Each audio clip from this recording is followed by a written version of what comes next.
want to help out this channel, please like and subscribe. Thank you. Well, Major Jacobs, this is the last jump. No sign of the Battlestar Fearless. Can you predict what we will find? 5 seconds on the jump clock. We will find out soon enough.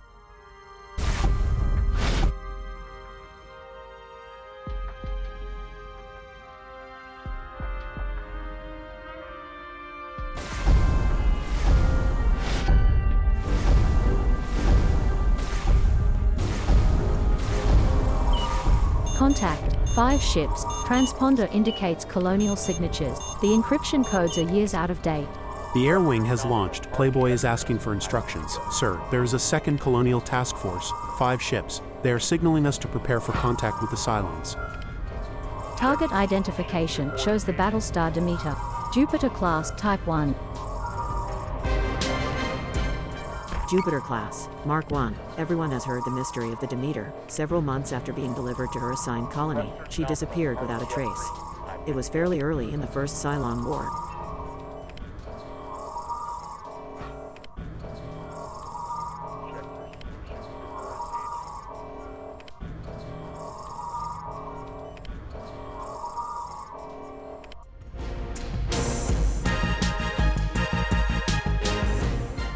This is Mercury actual to all colonial ships. Engage the enemy. We will sort out who is who after the battle. Playboy set up a defensive formation. Helm 25 degrees to port. Forward weapons stand by for salvo mode.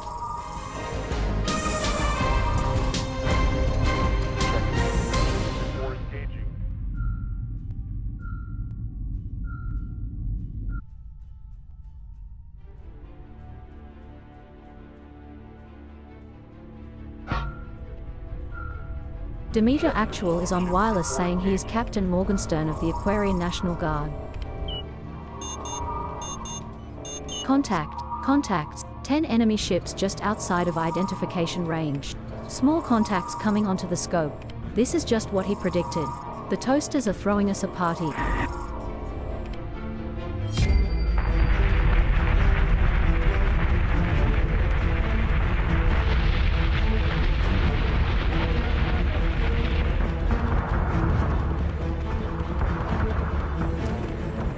Frankly, it's a pair of crater spaceships, right out of the Fleet Museum. 2 large contacts in front. Deploy PCM to block their missiles. They are toasters that they must have a whole shit ton of missiles. This is the XO, call sign wheelchair, ordnance crews, look sharp. There are a couple of hundred pilots out there depending on you to do this right.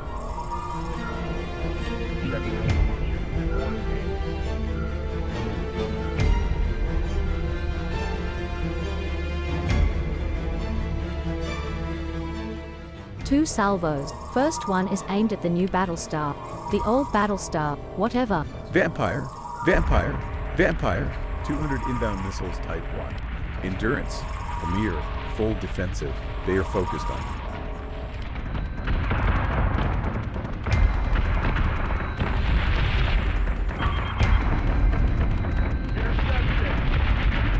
you. Endurance and Demer have broken right and are both full defensive. The battle plan said we all go left. Who the frack is running that ship? The top? Genius. If they turned left, they'd be on collision course with the Demeter right now. Stop questioning other commanders and do your own job.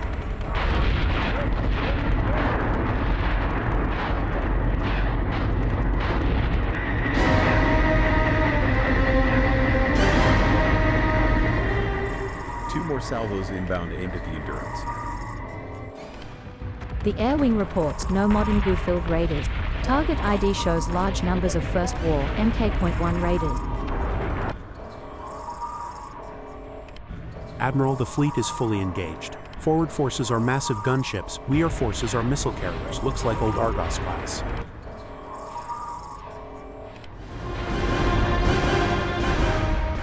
Viper pilots report close contact with 2 giant gunships spewing missiles too. This is Mercury XO to all ships. Concentrate all salvo fire on the left side base ship. She has a lot of guns. She needs to find out we have more guns and better guns.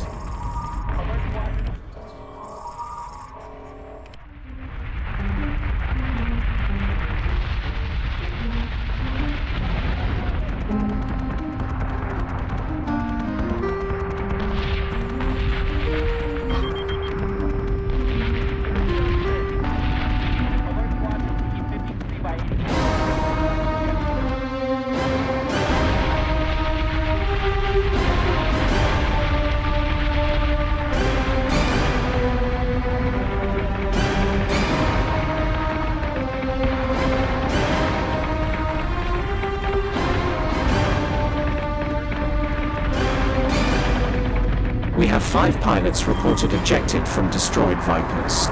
Search and rescue is ready to launch. As a long-term Viper pilot, Captain Jacobs knew what it felt like to be floating in space waiting for rescue. In his new role, he needed to take into account the safety of the rescuers and those who were awaiting rescue. Hold the SAR launch until the enemy air wing is eliminated.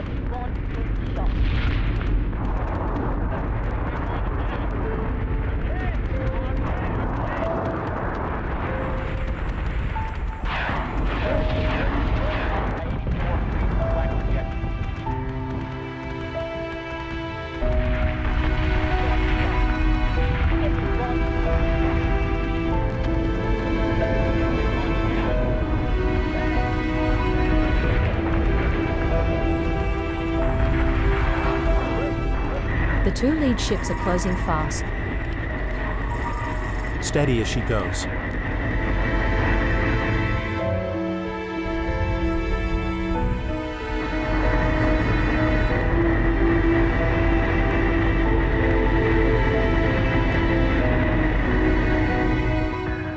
The Endurance reports heavy fire.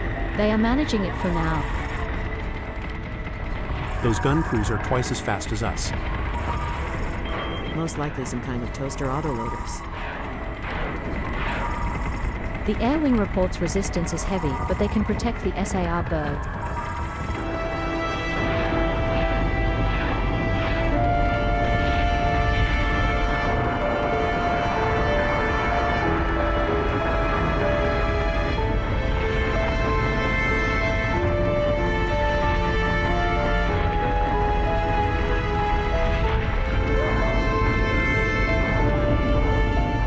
Those pilots have a 48-hour air supply.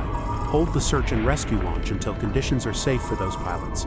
Do not make me repeat myself again.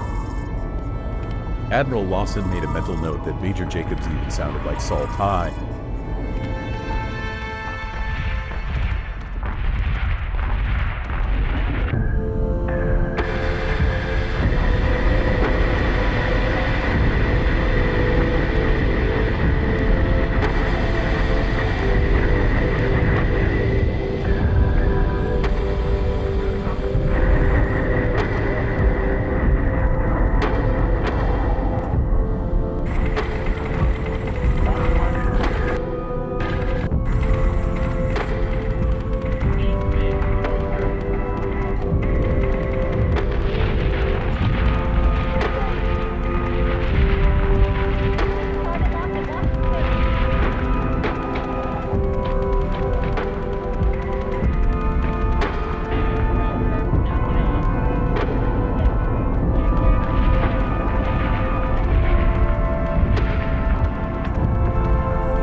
There go the big ugly frackers.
second gunship is down. Pressure on our forces is lessening. Air Wing, get right in the face of those two Argos missile carriers and block their fire. Launch the Starbirds. Let's start picking up those pilots. The Cylon fleet is collapsing. We need to plow through the rest of that formation before the first rescue convoy jumps in. Helm, this is Wheelchair the XO. Combat turn to starboard. Maintain flak to starboard until the turn is complete. This is engineering. We have some port side armor damage. Recommend we not show the toasters on the port side. Helm, this is the XO. Abort the turn. Maintain heading. We need to outclimb the two missile ships. Vipers, this is Playboy. Heavy missile salvos inbound. Let's get organized and shoot them the frag down.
Turning starboard, maintaining a low profile to keep our topside guns on the toasters.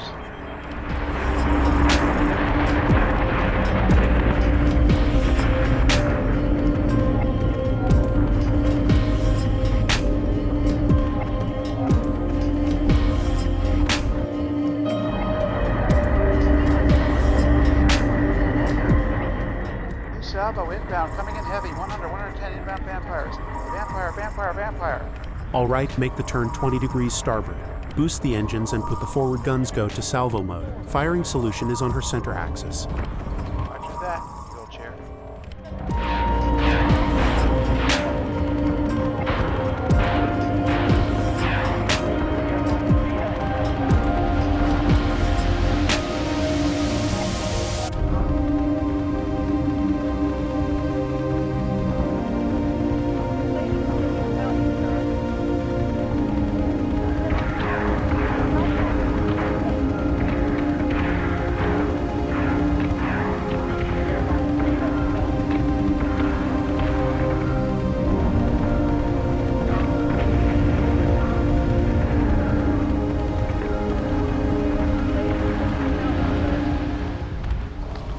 New salvo inbound.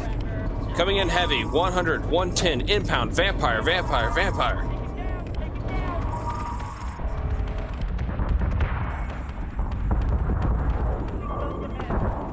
Adjusting shot 5.15. Fire!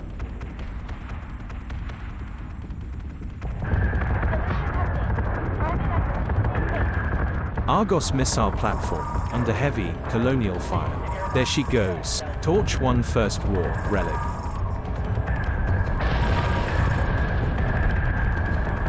The enemy is breaking. The enemy is breaking.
Optimizing fire solution.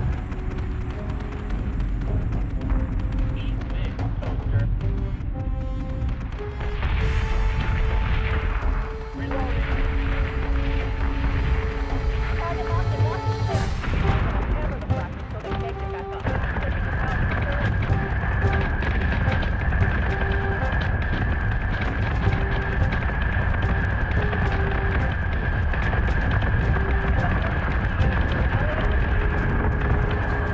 This is the XO, fire-guided missile salvo. They're taking coastal line.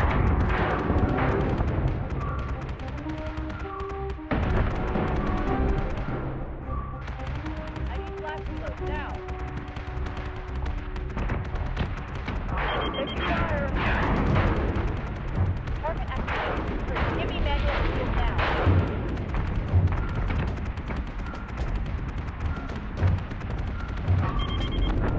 Keep out front.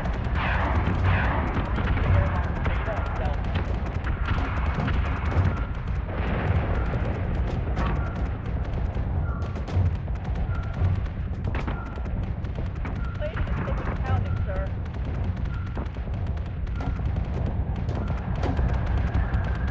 Apollo.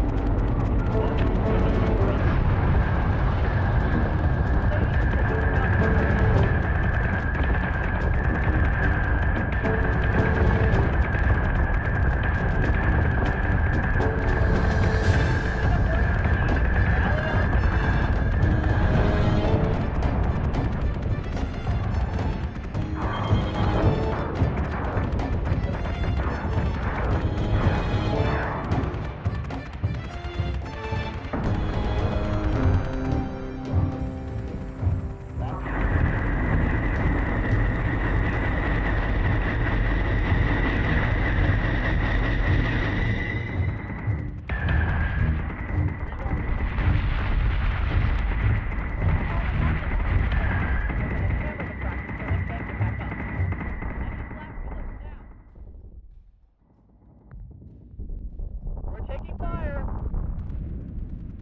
Target acquisition is free. Give me manual fuel now.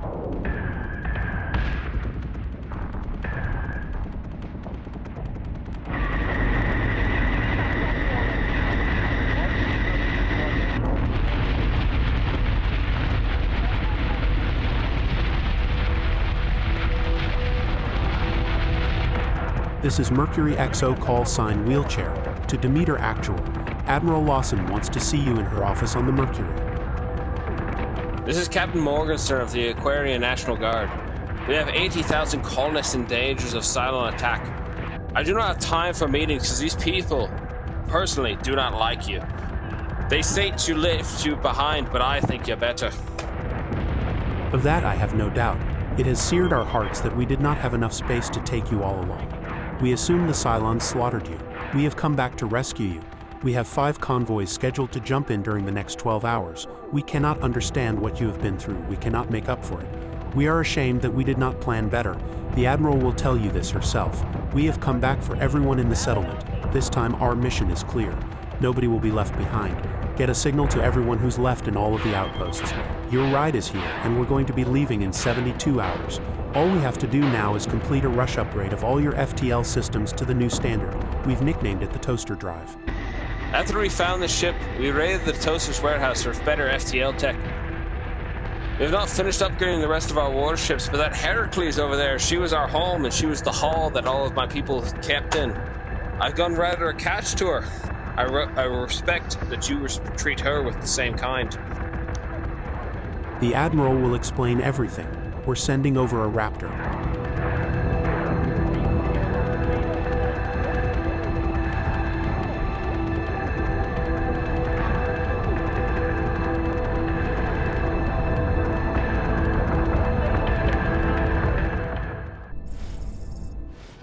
After every pilot was recovered and damage control was started on all the warships, the commander of this ragtag force accepted a Raptor ride to the Battlestar Mercury. He was escorted by two very husky colonial marines. Their expressions were dour, and they seemed to mean business. Admiral Eva Yevka Lawson greeted him at the door of her office. Behind her, he could see a good meal laid out, and stacks of books and navigational charts. She greeted him warmly, squeezing his hand at the door, the handshake preventing him from saluting once he saw her at rank insignia. So Commander Morgenstern, tell us the story of how you got here and salvaged the wreck of the Battlestar Demeter. Admiral Lawson led him to the dinner table.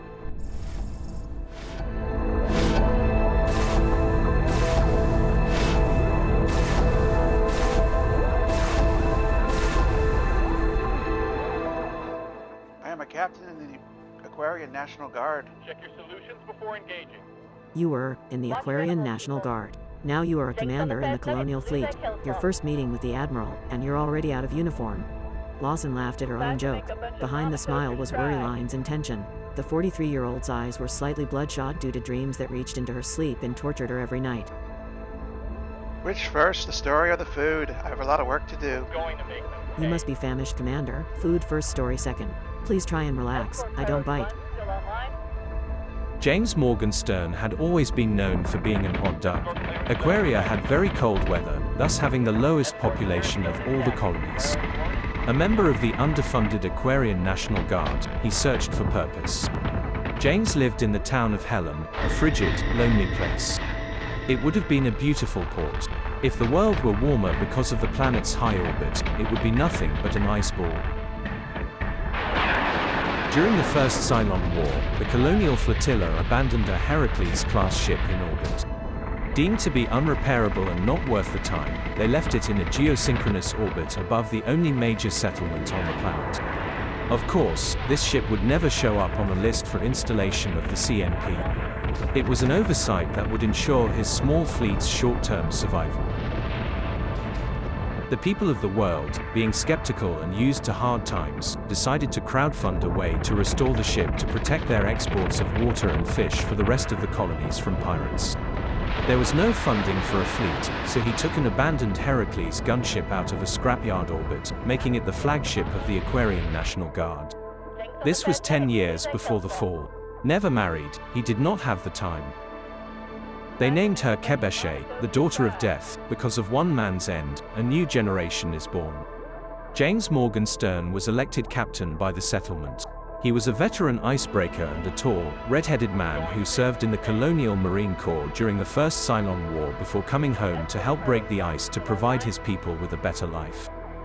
He knew how to command a ship and instill trust in the reliability of the people under his command. By putting a level head and reasonable expectations of goals and achievements contoured by his fiery resilience to protect his people and culture. The stiff hull of a Heracles was very similar to the old hull of his icebreaker. They knew how to charge it to break pirate lines. During the fall of the colonies, he returned home after a routine pirate patrol with his crew of 500. Finding 3 base stars over his home, he moved to engage but was ordered away by the Council of Elders on his planet. He was told to save himself and his people. After picking up a collection of stragglers, he moved to the system's edge and began blind jumping to ensure the Cylons did not follow him.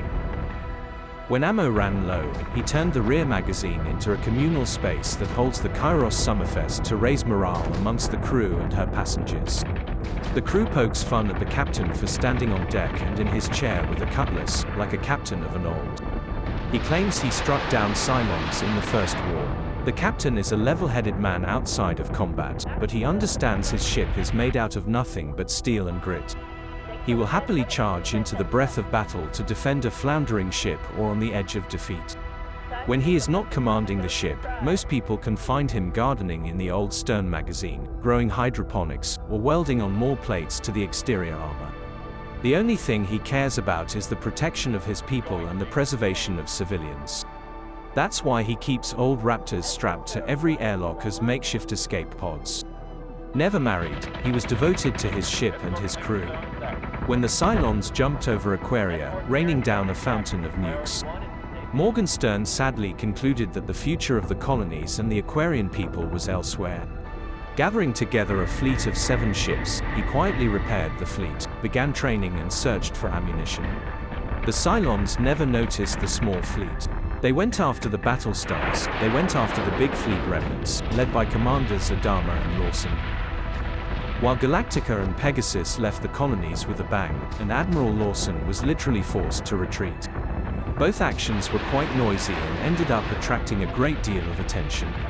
Morgenstern, however, left quietly, eventually gathering a fleet that had a pair of Heracles gunships, a pair of Atlas carriers, a Defender, an Adamant, Berserk, and a pair of Celestra freighters. In the first weeks after the fall, they scrounged for food, parts and fuel.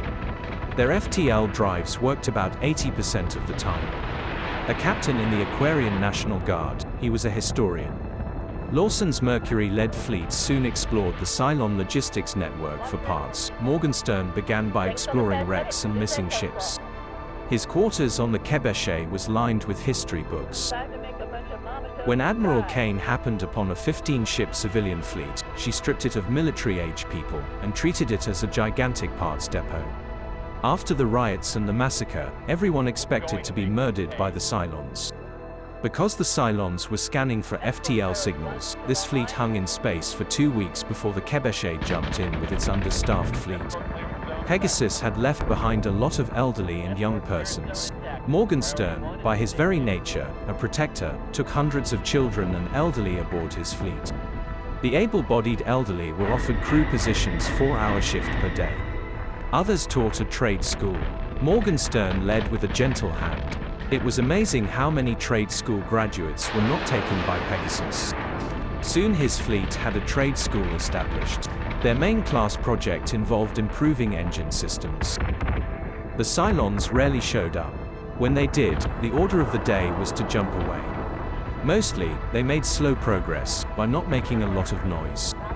He fancied himself something of an explorer. His first big find was the wreck of the Jupiter Mk.2 class Battlestar that had survived the First Cylon War, but had ended an FTL jump with an asteroid fragment inside its port flight pod. The victim of the early post-war exercises, the Venus had exploded. The port pod was turned into metal confetti. The main section of the ship had been cracked into hundreds of parts. The wreck was in a dangerous high radiation zone. Colonial fleet had given up salvage operations after taking the main guns.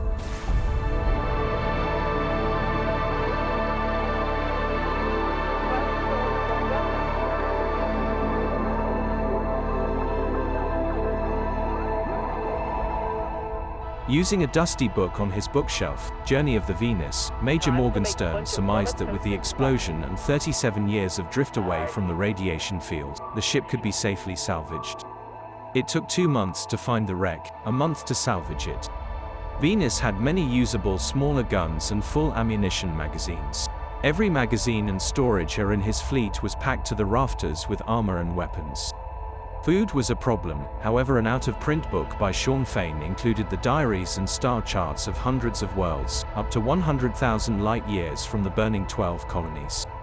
The few of these worlds that might support a civilization were too close to the Cylons to be viable. The book was an explorer's guide to fast food. If you didn't mind being a vegetarian, you ate well in Major Morgenstern's fleet. Stragglers ran into his food foraging missions, sometimes piloting First War-era Cylon ships. The frequency of First War ship spotting increased as Cavil surged the modern Cylon fleet away from the colonies hunting down Adama, Kane and Lawson's fleet. The prize of this exploration mission was the battlestar Demeter.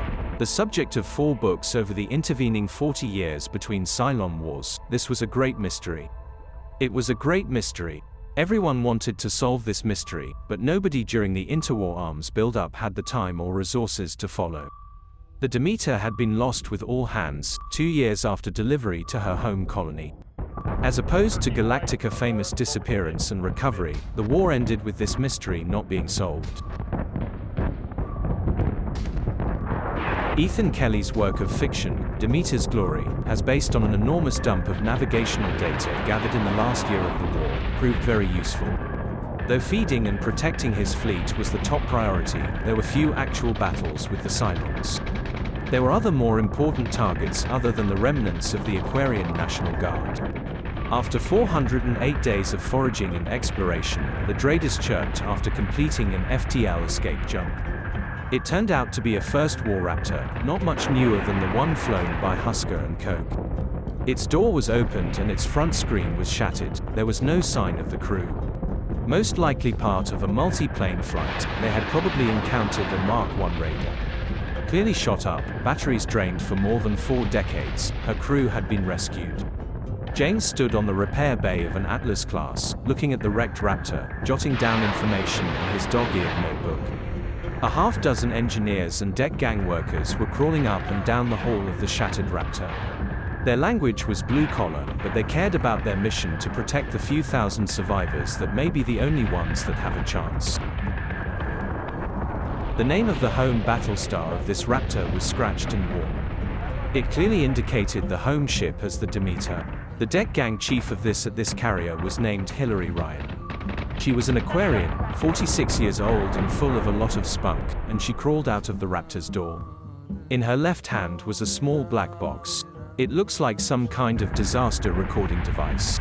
It might have been some kind of First War computer. Morgenstern keyed on this and followed her to the workbench. She was whistling as she laid the device on her workbench, carefully cleaned it and hooked up cables to a diagnostic computer on the workbench. She spoke with a heavy Aquarian accent. "Don't get your hopes up, sir. This piece of tech has been hanging in space for 45 years at least. It's not likely to yield any usable." That's right, Captain.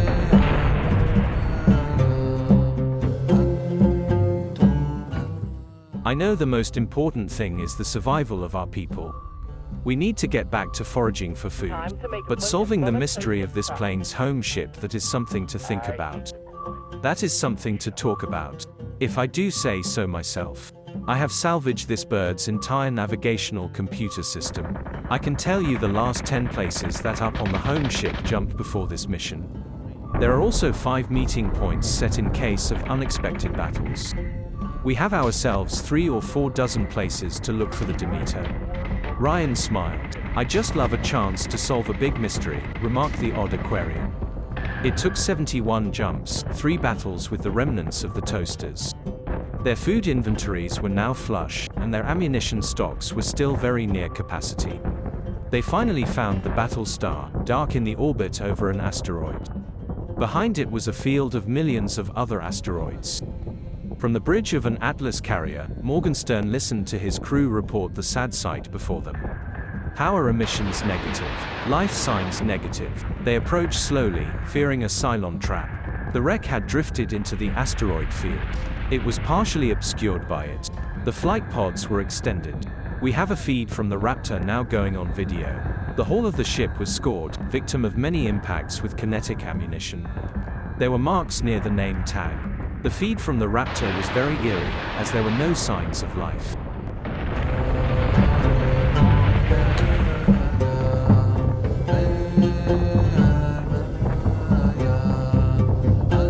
That's right, Captain.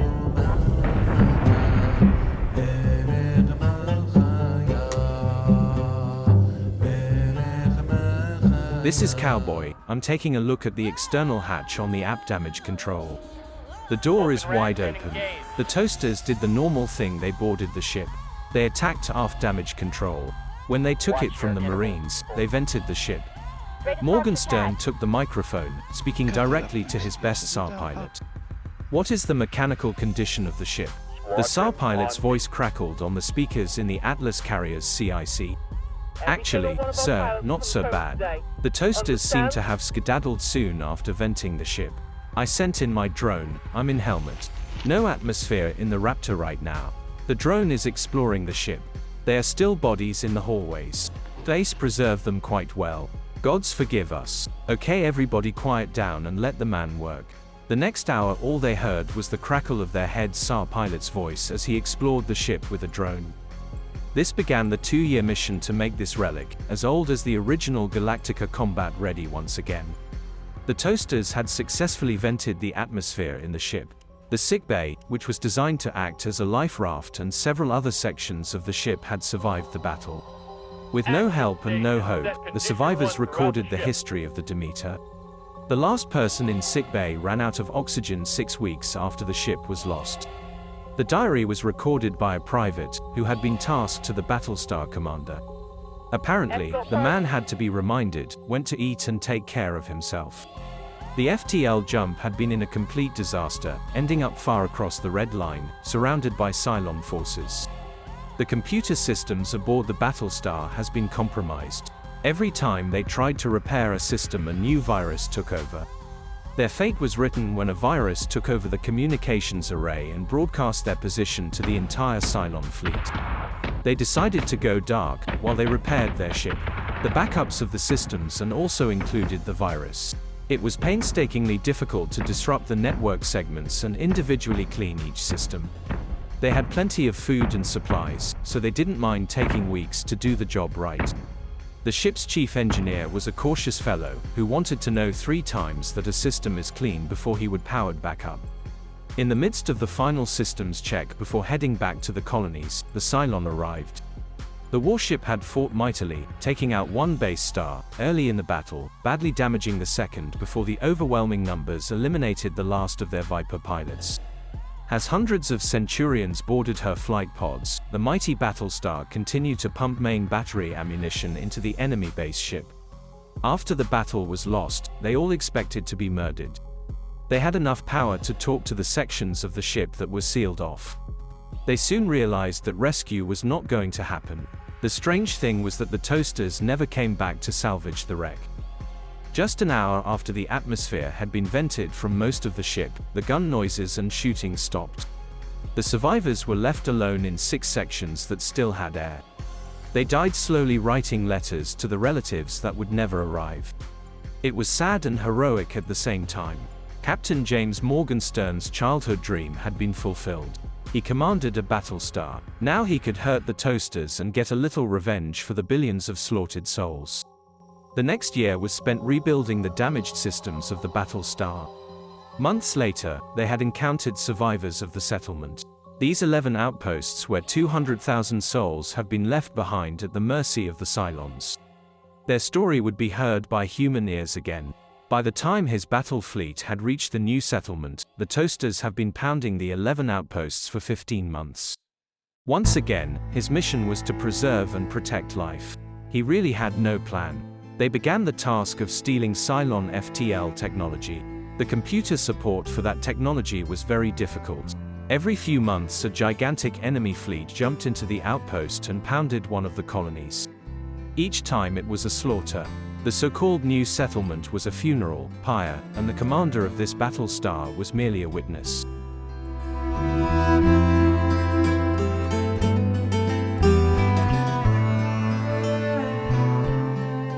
Captain James Morgenstern had a problem on his hands now.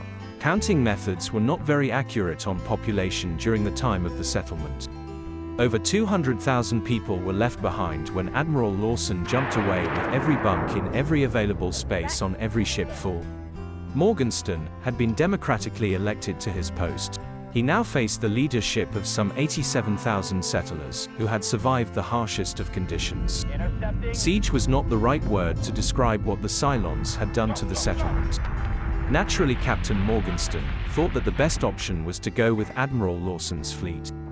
That seemed to be the logical option. There's a lot of emotion and anger out there about being left behind. Eva Lawson had wised up in the field of politics over her nearly 3 years as Fleet Admiral. She told Captain Morgenstern that these were his people and it was up to him to convince them to come along peaceably. They had approximately 90,000 bunk spaces in the fleet that jumped in. She said set a date and time 48 hours from now for the fleet to leave even if it left empty. Brave settlers, I know it is no compensation to you for your honored dead. I came back for you without civilian authorization, because guilt had held my life hostage long enough. The hardest decision I ever made was to jump the fleet away from the settlements. We made every effort to save as many people as we could. Had we stayed, the entire Cylon fleet would have come down and wiped you out the day we left. We were outnumbered by a factor of 20 to 1. My orders were to make every available space open. We filled every available space even if the risk of crew and pilots. When you arrive at our new home, you will find testimony to the fact that we converted flight pods into open-air camps to accommodate people. On my ship, there were 4 persons assigned to each available bunk. Everyone had to work a 6-hour shift to help keep the ship going. They had to find something else to do with their set time for 6 hours when their bed was occupied. As Fleet Admiral, I take full responsibility for all that happened. I am responsible for all the lives that were lost. I should have been prepared. I should have convinced the government to spend the resources necessary to evacuate the entire population. History may see me as the admiral who led our people to safety. I was a senior officer in the fleet before the fall. I am partially responsible for the state of our people and the loss on the first day of the Second Cylon War. History should not be kind to me. Either way, I will not be kind to me. I will search and serve the rest of my life to atone for this mistake. We should have been ready for the Cylons.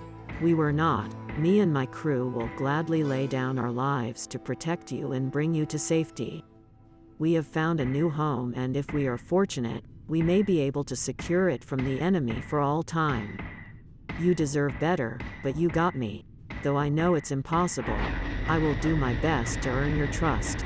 My pilots and my crew risk their lives every day to save humanity.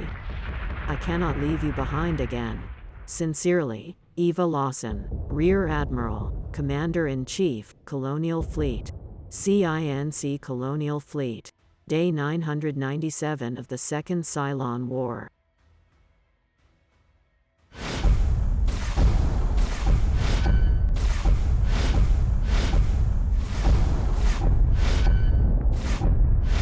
Morgenstern read the letter aloud at the meeting, which was broadcast all over the orbiting fleet. Mercury's crew started clapping their hands in unison, colonial style, and chanting, "So say we all." The meeting was boisterous. People were loud. There were modicums of civility. People tried hard not to interrupt each other. At the end of the speech by each of the leaders, the audience often got loud and made catcalls.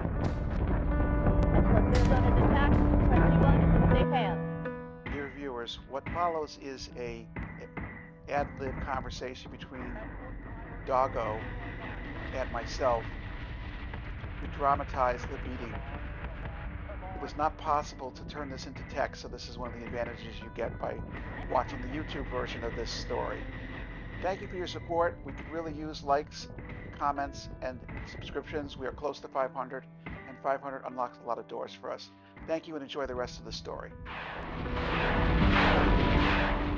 We don't want to go with her. She left us behind. Now she's back because she needs a new labor supply? The hell with that. I'd rather take my chances with the toasters right here and now.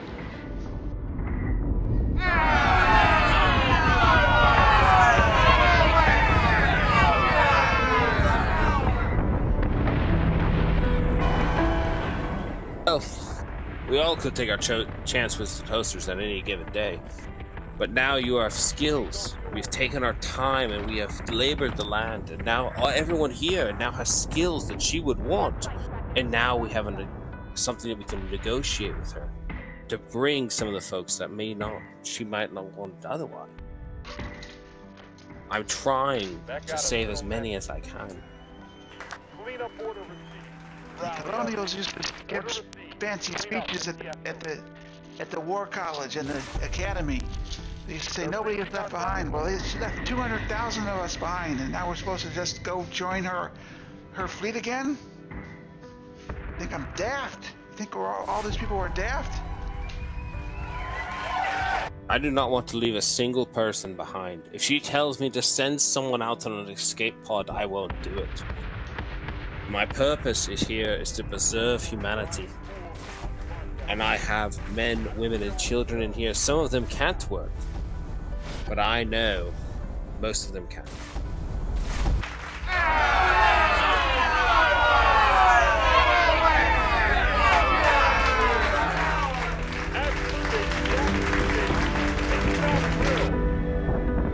All right. We'll get on these ships, but we want representation. We want you to be our advocate to make sure she doesn't leave us on the side of the road like Cain and Pegasus when they stripped the civilian fleet and took all the military-aged people and left them at the mercy of the toasters. Lawson's got to do a better job than that if we're going to follow her. We know what her reputation was. She may be a big admiral now, but she was something else before the war. I was elected to my post of captain of the ship. If that day comes where I feel like I cannot show the height of my people, I shall post for a referendum so you can find someone who can properly represent the will of my people. Because at the end of the day, my purpose is to shepherd you through these stars. And that's all that matters at the end of the day.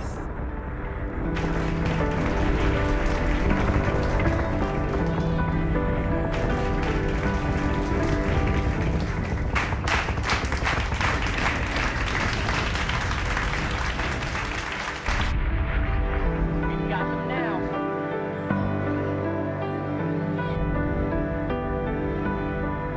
That got us, little men. Clean up order received. Rally up. Order received. Clean up.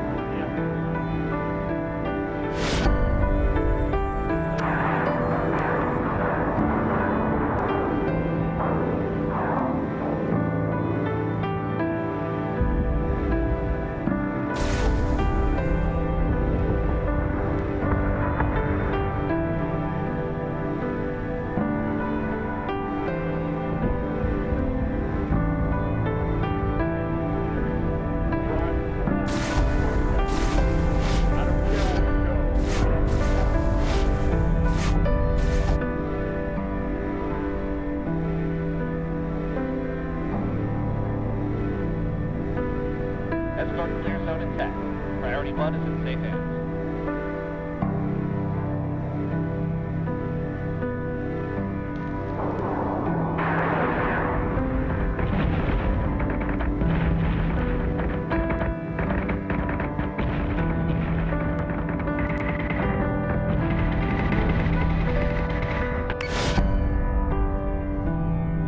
Action station. Action station. This is not a drill.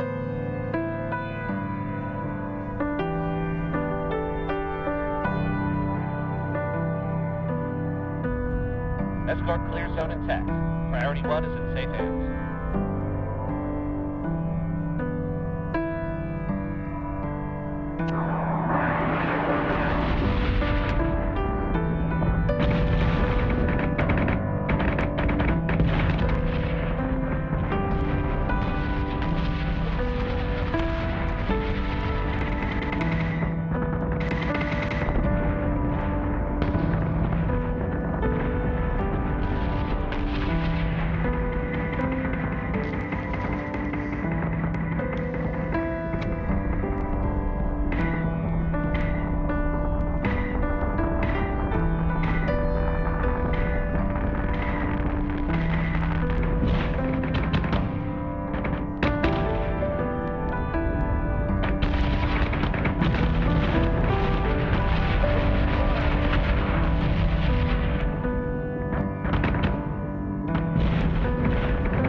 Watch your intervals, people.